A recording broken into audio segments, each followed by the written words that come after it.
Hello friends, जय माँ बगला मुखी जानना से। सॉरी यार, मैंने सुबह से वीडियो नहीं बनाई क्योंकि मैं आप लोगों को सरप्राइज़ देना चाहती थी कि मैं एक्चुअली आई हूँ महाकाल उज्जैन। क्या है मालूम, मैं एक्चुअली होली की पूजा की थी। होली की पूजा की पूर्णावती, हम लोग जब होली की पूजा करते हैं, इस बार बहुत सारे जनों को दर्शन मिले हैं, तो पूर्णावती कहीं ना कहीं किसी मंदिर में जाके देनी पड़ती है। और मैंने महाकाल सोचा ही था क्योंकि महाकाल का दो कारण था। एक चीज़, जितने ग्रुप वाले हैं, बहुत सारे जनों पे जान का खतरा था, किसी के घर में कोई मृत्यु ना हो, ये ना हो, मेरे ग्रुप वाले जो थे उनके साथ कुछ अनी ना हो, तो उन्होंने सबने जो पैसे भेजे थे उसमें से मैंने होली की रात को पूजा करके उनको दर्शन करवाया। और उसके बाद मैंने कहा था कि महाकाल में काल भैरव को जाके बाल भोग चढ़ा के मैं दर्शन करूँगी, और ख़ास कर मेरे केशों के लिए भी वो करूँगी। तो मैं सुबह निकल गई थी और अभी पहुँची हूँ जस्ट। एक्चुअली पहले मैं सोची थी कि बाद में जाऊंगी, थोड़ा केशव के पापा के साथ रहना था। पहले परसों तो भाई केशव के पापा ने कहा कि ऐसे कैसे तू जा सकती है, और कल बोलते हैं कि क्या ज़रूरत है, तू जा ना। तो मैंने कुछ कहा नहीं भाई, मैं जब उनको मेरी नहीं पड़ी है तो फिर मुझे क्या, फिर मैं अपना काम ही करूँ, सही है ना। क्योंकि उनको ये बात कभी समझ में ही नहीं आएगी कि ये जो कुछ भी मैं करती हूँ ना, कभी कभी उनके लिए भी, उनके भले के लिए भी करती हूँ। क्योंकि यहाँ आने का दो कारण है। एक कारण ये है कि मेरे ग्रुप वालों की पूरी पूर्णावती होली की पूरी करनी है। दूसरा कारण ये है कि मेरे केशों के लिए तो पूजा होगी, साथ में केशों के पापा के लिए भी पूजा होगी। क्योंकि मेरी बा ने पिछले महीने मना किया था केशों के पापा को कि होली तक कहीं बाहर नहीं जाना है, तो केशों के पापा ने सुने नहीं, वो चले गए गांव। उसके बाद उनके साथ जब कहते हैं महाशिवरात्रि थी, 3 या 4 तारीख को आई थी, 2 या 3 तारीख को, वो महाशिवरात्रि के दिन से ही उन पर पनौती चालू हो गई है। उनके ग्रह एकदम ख़राब है। मेरे को भी हाजिदा ने भी बताया कि माँ, उनके सितारे गर्दिश में चल रहे हैं, कुछ ना कुछ उनके पीछे लगा रहेगा 20 अप्रैल तक। 20 अप्रैल तक ये लगी रहेगी। बात क्या होता है मालूम है, केशव के पापा मेरी बात कभी सुनते नहीं हैं, आपको सच बोलूँ तो। अभी आज ही किसी ने मुझे बोला, माँ आप इतनी बड़ी अघोरी हो, फिर आप केशव के पापा को मैडम माया के पास क्यों जाने देते? तो पहली बात, मैडम पाया हमारे पास बहुत सारी, मैं एक आध मैडम माया के बारे में बोलती रहती हूँ, लेकिन मैं केशव के पापा की वाइफ को लड्डू की मम्मी बोलती हूँ, मैडम माया नहीं बोलती हूँ। है हमारी मैडम माया, लेकिन लड्डू की मम्मी बोलती हूँ। तो दूसरी बात कैसी है, वो मुझे बोलती है आप कैसे बर्दाश्त करते हो? देखो, बर्दाश्त करने वाली बात नहीं है, ये बात तो मुझे पहले से पता थी कि वो उसकी बीवी है, और मैं उसे क्यों अलग करूँ? वहाँ एक छोटा बच्चा है, जो काम वो कर रही, वो काम मैं तो नहीं कर सकती ना, ऐसी बात है। वो काम मैं, गलत काम ये नहीं कर सकती।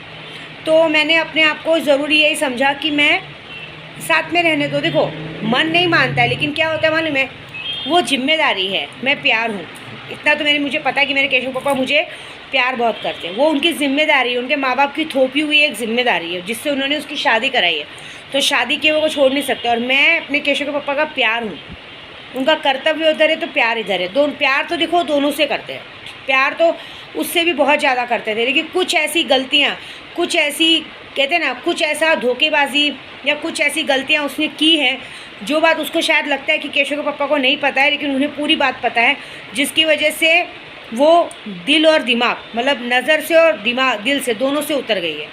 और वो चाहे अपने आप को कितना भी प्रूफ करे, लेकिन आपको नहीं मालूम, एक आदमी होता है ना, एक औरत होती है ना, अपने आदमी की लाख गलती माफ़ कर देती है, लेकिन एक आदमी होता है ना, अगर उसको अपनी औरत की इतनी सी भी गलती पता चलती है ना, उसको ये बुरा लगता है कि जो बात मुझे बाहर से पता चल रही थी, वो बात इसने मुझे क्यों नहीं बताई। इसलिए मैं अपने केशव पापा से कोई बात नहीं छुपाती। दूसरी बात, यहाँ महाकाल में कल सुबह भस्म आरती होती है, भस्म। तो मेरे को झूठ नहीं बोलूँगी, मेरी अन्नू जी हैं, उनके एक जन थे पहचान के, मैं हमेशा यहाँ आती हूँ, मुझे सब जानते हैं, लेकिन मैंने अन्नू जी को कहा कि मुझे अपने केशव के लिए और केशव के पापा के लिए और पूरे ग्रुप वालों के लिए, पूरे देश के लिए, जितने लोगों ने मुझसे शक्तियाँ ली, उन सब की पूर्णावती के लिए मुझे भस्म आरती चाहिए। तो उन्होंने मुझे कहा कि आप जाके भस्म आरती करो। तो भस्म आरती के लिए सुबह पंडित जी ने टाइम दिया है, सुबह 4 बजे का। तो कल सुबह भस्म आरती होगी और मैं जाऊँगी। कल मैं अपने हिमांशु बेटे को लेके आई हूँ, वो मेरे साथ जाएगा, भस्म आरती करेगा, और साथ में वहाँ पे अभिषेक होगा, जिससे कि क्योंकि मेरे केशव के पापा है ना, महाकाल को बहुत मानते हैं, तो उन पे से अला वाला निकलेगी, क्योंकि उनके सितारे इस वक्त बहुत बुरी तरीके से गर्दिश में हैं। 20 अप्रैल तक कुछ ना कुछ होगा, क्योंकि उनकी गलती क्या हुई मालूम है? देखो, मैं किसी का नाम नहीं लूँगी, लेकिन एक तरह से बोलूँ तो लड्डू की मम्मी और उनकी मम्मी, आंटी की, मतलब केशव के पापा की मम्मी, मतलब आंटी की बहुत बड़ी गलती है। क्योंकि गलती ये है कि वो गाँव तक गए, 5 साल के बाद लड्डू हुआ था, 5 साल के बाद लड्डू जन्मा था। मैंने कितनी बार केशव के पापा को कहा था, गांव जाना तो आप प्लीज़ वहाँ पे कैसे भी करके बकरे का भोग लगवा देना और बकरे का बलि चढ़वा देना एडेश्वरी माँ में, और क्या बोलते हैं, माँ को दर्शन करना, कुल देवी को दर्शन करना, कुल देवता को दर्शन करना। लेकिन वो लोग गांव जाके भी नहीं आए, क्योंकि उनकी जो कुल देवी एडेश्वरी माँ बहुत बहुत गुस्से वाली, कहते हैं ना, उनको दिमाग से एड़ी बोलते, क्योंकि उनका चेहरा किसी ने नहीं देखा, उनका पीठ है, आप जाओगे तो उनका पीठ है वहाँ पे, क्योंकि कहते हैं पीठ पे आँख कान नाक बने, उनका चेहरा आज तक किसी ने नहीं देखा, एकदम काली का रूप है। आप सोचो, एक बार हमारे ये देवता हमें माफ़ कर देंगे, लेकिन गाँव के कुल देवता और कुल देवी कभी माफ़ नहीं करती है। केशव के पापा वहाँ से ये बोलकर आए कि मेरा घर टूट जाएगा, घर टूट जाएगा, वो भाग कर आए, उस तरह से माँ को लांग के आए। उस बात का गुस्सा माता रानी ने ऐसा निकाला है, क्योंकि वो गांव तक गए ना, लड्डू को अपने गांव तक, अपने घर तक लेके गए ना, खंडोबा का दर्शन करवाया, वहाँ खंडोबा भगवान दर्शन है, 2 दिन और रुकते ना, खंडोबा का दर्शन करवाया ना, कुलदेवी को दर्शन करवाया ना, कोई पूजा की, डायरेक्ट मतलब गांव तक बच्चा जाके रिटर्न आ गए। इन लोगों ने ऐसा किया। उस बात से माता रानी बहुत नाराज़ है। इन 2 औरतों की गलती की वजह से फिर से मेरे केशव के पापा मुसीबत में आ गए। अभी आपको मालूम है, अब ये चाह के भी फिर से गांव जाके पूजा नहीं कर सकते। अब वो पूजा श्रावण में होगी, क्योंकि होली के दिन पूर्णिमा आती है, पूर्णिमा के दिन एडेश्वरी माँ के यहाँ मेला लगता है। इसलिए मैंने, देखो मैं तो गई थी, देखो भगवान क्या बोलते हैं, मैं एक बाहर की होके, एक बहू होके, मैं बाहर की होके बच्चा पेट में ली हूँ। केशव के पापा का बच्चा है, क्या ना, केशव के पापा की औलाद है मेरे पेट में, केशव है मेरे गोद में। तो केशव होने की वजह से मैं प्रेग्नेंट होके उनकी कुल देवी की दर्शन करके आई। माँ ने मुझे दर्शन दिया, मैं गांव तक जाके खंडोबा का पैर पड़ के आई। तो उनको ये बात का गुस्सा है कुल देवी को कि एक बाहर की होके मेरे पैर पड़ के गई, और ये लोग घर के होके मेरे पैर पड़ के नहीं गए। इस बात का गुस्सा है, इसलिए उन्होंने, देखो बोलने की बड़ी बात नहीं है, सामने सामने सब तितर बितर कर दिया। आंटी को गांव में रोक लिया, यहाँ पे घर टूट गया, सब तितर बितर हो गया। माया मैडम भी अपने मायके चली गई थी, लड्डू की मम्मी। अब भले भले उसको जो कोई झूठा ठहराए कि लड्डू की मम्मी यहीं थी, लेकिन मुझे पता है कि वो मायके गई थी और आज ही वो मायके से आई हैं। अभी मुझे हाजिदा ने बताया, माँ लड्डू की मम्मी आ चुकी है घर पे। वो बहुत मुंह उतार के आई है, आने का इच्छा बिल्कुल नहीं था। ऐसी बात है। अगर अब मुझे झूठा ठहराए तो मैं कुछ नहीं कर सकती, लेकिन जो मुझे पता है वो मैं बता रही हूँ, क्योंकि हमें यहाँ सब दिखता है। मुझे किसी से कोई दुश्मनी नहीं है भैया, देखो मुझे सिर्फ अपने केशव के पापा से मतलब है। लेकिन क्या है ना, वो भी ये बात समझते नहीं है। अभी मैं सबकी पुण्यावती करने में मैंने ये भी कहा है कि 72 घंटे में दर्शन मिलने वाले हैं शक्तियों का। 72 घंटे के पहले अगर किसको कोई भी शक्ति चाहिए तो ले लो, उसमें कोई पीछे मत हटो। मैं आपको एक कहानी बताती हूँ। क्या होता है, एक आदमी रहता है, वो भोलेनाथ को बहुत मानता है। मैं आपको बोल रही हूँ, ये किसी से रिलेटेड है। भोलेनाथ को बहुत मानता है, तो हमेशा हमें वो अपनी मनमानी पे उतर आता है। भोलेनाथ हमेशा उसको समझाते थे कि ये गलती मत कर, वो गलती मत कर, मैं तेरे साथ ज़रूर हूँ, लेकिन तेरे अच्छे बुरे काम में हमेशा तेरा साथ नहीं दे सकता, तो थोड़ा समझा कर बात को।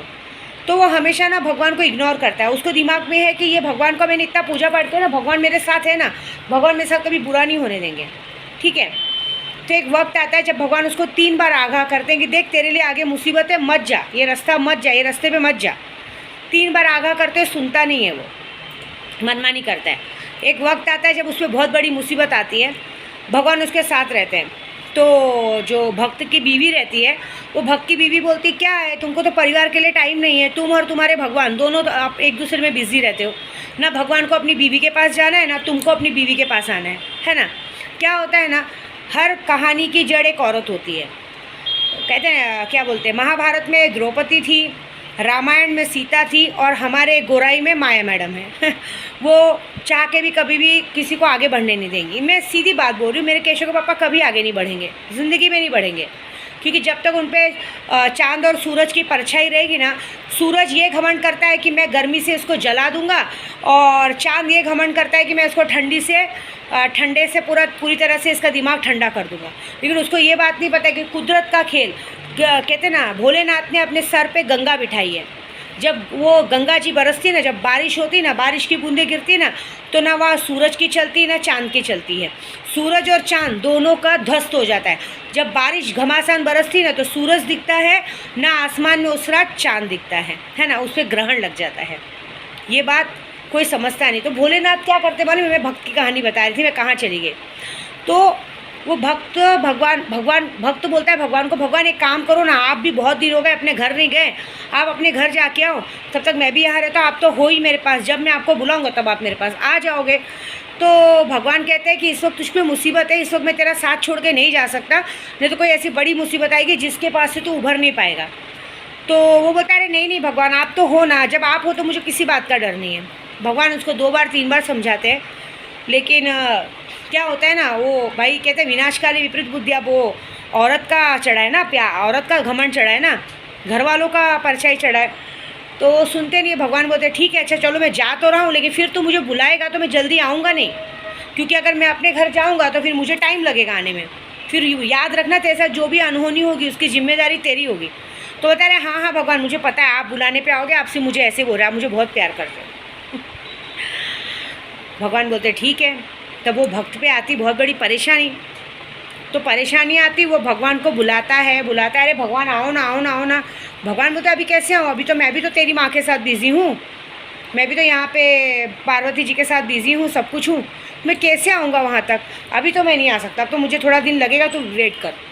तो जब वो उधर वेट करता है, उसके साथ बहुत कुछ गलत हो चुका रहता है, बहुत कुछ गलत हो चुका रहता है, तो उसमें वो पछताता है। तब भगवान उसको एक बार दर्शन देके क्या कहते हैं मालूम है, तुझे 1 बार नहीं, 2 बार नहीं, 3 बार नहीं, मैंने 4-4 बार समझाया ये बात कि तू गलत काम मत कर, तू मेरी बात सुन, तू मेरी बात क्यों नहीं सुन रहा है। लेकिन तूने नहीं सुनी, तूने अपने मन की तूने उसकी सुनी जिसकी तुझे नहीं सुननी चाहिए थी, तूने उस इंसान की सुनी जो इंसान तेरी ज़िंदगी में शुरू से तेरे को हर जगह पे परेशानी में डाला है, हर जगह तुझे मुसीबत में डाला है, हर जगह तुझे मुसीबत में डाला है। तुझे तेरा परिवार अच्छा लग रहा है कि जिस भगवान की तूने इतनी मेहनत करके पूजा की, इतना उनको सिद्ध किया, तो उसकी बात नहीं सुनता है, तो भोग अभी जैसा भोग रहे। तो ये सेम थिंग है मेरे केशव के पापा, इन पे मुसीबत आती है। मैं 4 बार, मैं भगवान नहीं हूँ लेकिन वो भोलेनाथ को बहुत मानते हैं, मैं उनको 4 बार 5 बार 6 बार बोलती हूँ कि ये गलती मत करो मत करो, वो नहीं सुनते। अभी झूठ नहीं बोलूँगी, अब वो एडेश्वरी माँ काली का रूप है, अब वो भड़की है तो उनको शांत एक महाकाली कर सकते। इसलिए कल सुबह मैं भस्म आरती करने आई हूँ, क्योंकि मैं अपने केशव के पापा के बुरे नहीं चाह सकती। लेकिन आज ही मेरे शंकर भाई को कहा जब कल बात थी, तो शंकर भाई ने क्या किया मालूम है, उन्होंने बोला कि दीदी अब मैं कल संडे के दिन ऐसी अरदास लगाऊंगा कि देख लेना 15 दिन के अंदर धीरे धीरे धीरे जो आप पागलों के जैसा फ़ोन करते हो सब करते हो, आगे जाके सब बंद हो जाएगा। जैसे एक बार आरिफ शेख आपके घर में था, आप उसको निकाल नहीं रहे थे, वो बंदा गलत था आपके साथ, फिर भी आप उसको घर से नहीं निकाल रहे थे, बाद में मजबूरन हमको ही वो काम करना पड़ा। एक बैग में आपने उसको बंदे को निकाला और आज तक आपने उसको घर में पैर नहीं रखा है। तो मैंने बोला आप क्या चाहते हो, मैं उसको छोड़ दूँ? बोलते छुड़वाऊँगा नहीं दीदी, आरिफ घर का आदमी नहीं था, ये आपका धनी है, इसको छुड़वाऊँगा नहीं, लेकिन आपके दिमाग से इसका भूत उतारूँगा, इसका भूत उतरना ज़रूरी है, क्योंकि ये आदमी ये लोग अपना काम निकाल लेते हैं, आपके बारे में कोई नहीं सोचता है। तो हमको तो आपके बारे में सोचना है ना, आप हमारी बहन हो, तो सोचो मेरी कितनी जगह बेइज्जती हो रही है। मेरा वकील कहता है मैडम आपकी वजह से ना जिसको हम लोगों को इज्जत नहीं देनी चाहिए ना, उसको भी हमको सर करके बुलाना पड़ता है। एक वक्त था कि लोग छपरी लोग के साथ लाइन में खड़े रहते थे, हम लोग के पास मस्का मारते थे, पुलिस वालों के सामने भी हम लोग कभी इनका गलती से इनका कभी केस लेना तो दूर इनकी तरफ देखते नहीं थे। लेकिन आज आपकी तरफ वजह से इन लोगों को हमको सर करके बुलाना पड़ता है। ऐसा आपकी गलती, मतलब आपकी गलती नहीं है, कहते हैं प्यार अंधा होता है, लेकिन आप पूरी की पूरी अंधी हो। वहाँ पे भी मुझे सुनना पड़ता है, हर कोई यही सुनाता है, लेकिन क्या है ना, ऐसी बात नहीं है। मैं केशव पापा को दिल से इसलिए प्यार करती हूँ क्योंकि उन्होंने मुझे मेरे बच्चों को अनाथ होने से बचाया, मुझे मरने से बचाया, और सच में मैं उन्हें बहुत प्यार करती हूँ। लेकिन इस सही में अब ये प्यार मेरे लिए जहर बनते जा रहा है। मैंने कल खुद मैंने अपने शंकर भाई को कहा कि शंकर भाई आप बॉडी वाले शख्स को ऐसी अरदास लगाओ कि एटलीस्ट इस आदमी से मैं थोड़ी सी दूर हूँ, क्योंकि मैं इतनी अटैच हो गई हूँ कि ये मुझे नहीं समझता है, मैं ना काम धंधे पर ध्यान दे पाती हूँ, बस मैं इनकी तरफ ही पागल रहती हूँ। तो बोले ठीक है दीदी 15 दिन रुको, धीरे धीरे ऐसा होगा, आप ज़्यादा फ़ोन नहीं करेंगे, कुछ नहीं करेंगे, धीरे धीरे ऐसा होगा कि आप धीरे धीरे दूर होंगी, रहेंगी, बात करेंगी, लेकिन पहले जैसा लगाओ पूरी तरह से ख़त्म हो जाएगा ऐसा। तो ये बात है, क्योंकि करें क्या, हम करें क्या, वो सुनते ही नहीं है। अब देखिए मैं उनके घर पे मुसीबत आई, ठीक है, लड्डू की मम्मी तो मायके चली गई, हाँ 2-3 दिन के लिए ये बोल के कि मैं कहाँ रहूँगी क्या रहूँगी, लेकिन मैं केशव के पापा के साथ में थी। अब मैं उन पर मुसीबत आने वाले, मैं उनको बचाने के लिए खड़ी थी, लेकिन कल उन्होंने ये बोल दिया कि तू अपना काम धंधा क्यों छोड़ रही है, तू जा ना, मैंने तुझे रोका क्या। जो बंदा मुझे 2 दिन पहले मुझे ये बात कह रहा है परसों कि तू ऐसे कैसे जा सकती है, और कल वो बंदा मुझे मेरे बच्चों के सामने बोलता है मैंने थोड़ी रोका तुझे, जा। तो थोड़ी सी बात दिल पे लग गई कि मैं इस आदमी के लिए तो रुकी हूँ, क्योंकि आगे इस पर बहुत बड़ी मुसीबत आने वाली है, वो मुसीबत से बचा रही हूँ। लेकिन क्या कहावत है ना, विनाश काले विपरीत बुद्धि, मैं और आप क्या कर सकते हैं, कुछ नहीं कर सकते, तो बस यही बात है, क्योंकि हम जिसके लिए अच्छा सोचते हैं ना, वो हमारे लिए कभी अच्छा नहीं सोचता, ऐसी बात है। जाने दो, क्या कर सकते हैं। जैसी करनी वैसी भरनी, जैसा जो बोओगे वही पाओगे। क्योंकि आगे देखो, अब जब आगे सर कोल्हू की बेल में जाना ही है, ओखली सर में डाली दी है, सर ओखली में डाली दी है, तो कुटना तो है, कोई बात नहीं। लेकिन ये सारा कुछ है ना, मैं झूठ नहीं बोलूँगी, ये सारा कांड है ना सिर्फ 2 जन की वजह से हुआ है। बुरा मत मानो, मैं मुंह पे बोलती हूँ। ये मेरे आज जो मेरे केशव के पापा का हाल है ना, पूरी तरीके से जो गलत हाल है, ये उनके भाई रवि और उनकी बीवी चांदनी की वजह से हुआ है। मैं दिल से बोलूँगी महाकाल में, हे महाकाल बाबा, कसम से इन दोनों को ऐसी सज़ा देना कि इनको इनकी पाप की सज़ा पूरी तरह से मिले, क्योंकि इन दोनों ने मेरे केशव के पापा को बर्बाद किया। भाई ऐसा होता है कि खुद भूखा रहेगा लेकिन भाई को खिलाता है। बीवी ऐसी होती है कि अगर बीवी चाहे तो घर में जीत करके रह सकती थी कि मैं क्यों जाऊँ झोंपड़े में रहने को, आप यहीं रहो, ये भी हमारा घर है, हम क्यों जाएंगे घर छोड़ के, जिसको जाना है वो जाए। लेकिन नहीं, उसको ये था कि उनको ये था कि मैं मुंह पे बोलती हूँ, उसको सिर्फ यही पड़ी है कि मैं मायके जाके रहूँ, ये मेरे मायके में आके रहे। मैं एक बात बोलूँगी, मायके में वो इज़्ज़त नहीं मिलती है।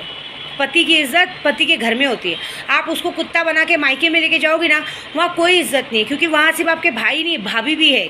फिर वो भाभी उसको कुत्ते की नज़र से देखेगी, क्या बैठ के खाता है, ये करता है। मैं ये बोलती हूँ कि भगवान ने तुम्हें सब कुछ सुख दिया है। मैं गलत नहीं बोल रही हूँ, गाली नहीं दे रही, मैं ये बोल रही हूँ कि भगवान ने सारा सुख दिया है। खाओ पियो, अच्छे से रहो ना। अरे बहुत सारे आदमियों की 2-2 3-3 बीवी होती, 2-2 बीवी होती है, 3-3 नहीं, सॉरी, 2-2 बीवी होती। मैं तो, आप तो सोचो, आप लोग खुश नसीब हो कि मैं तो संभाल रही हूँ, बचा रही हूँ, मैंने तो बचाया है। अरे एक इंसानियत के नाते ही मुझे कबूल करके, मैं तो हर जगह से कबूल करती हूँ ना। सबसे बड़ी बात एक और, मैं यहाँ पे आई हूँ महाकाल में अपने केशव के लिए भी। आपको यकीन नहीं होगा, मैं किसी का नाम नहीं लूँगी इस बात में, लेकिन गांव में जाके एड़ेश्वरी माँ के गांव में जाके वहाँ पे मेरे केशव के लिए मन्नत मांगी गई है कि ये बच्चा अभी पैदा नहीं हुआ है तो पेट से गायब हो जाए।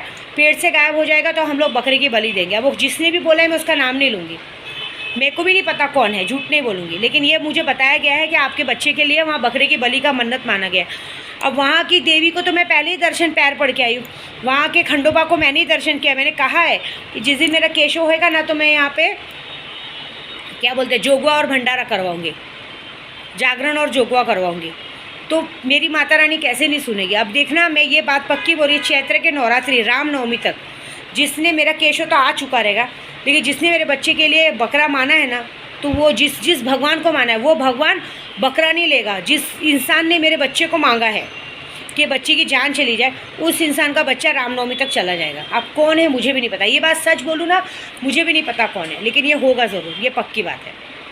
तो बस कहावत है ना, कोई कहता है तो उसकी बात सुनो, और अगर किसी में मुसीबत आने वाली तो हम रोक भी नहीं सकते। देखो क्या होता है। बस मैं यहाँ महाकाल आई हूँ, इसलिए मैं आई हूँ कि अब मुझे अपने केशव के लिए अभिषेक करवाना है कि भगवान मेरे बच्चे ने किसी को, क्योंकि आज तक मैंने किसी के बच्चे का बुरा नहीं सोचा है, कसम से मैंने कभी किसी के बच्चे का बुरा नहीं सोचा है। क्योंकि मैं यही बोलती हूँ, अगर मैं किसी के ऊपर एक उंगली करूँगी, 4 मेरी तरफ है। तो बस जाने दो, जैसी करनी वैसी भरनी। तो अब हमारी वीडियो पसंद आई तो लाइक में बिल्कुल ना भूलें, और हर हर महादेव बोले, और जिसको जो शक्ति चाहिए लीजिए। जय माता दी।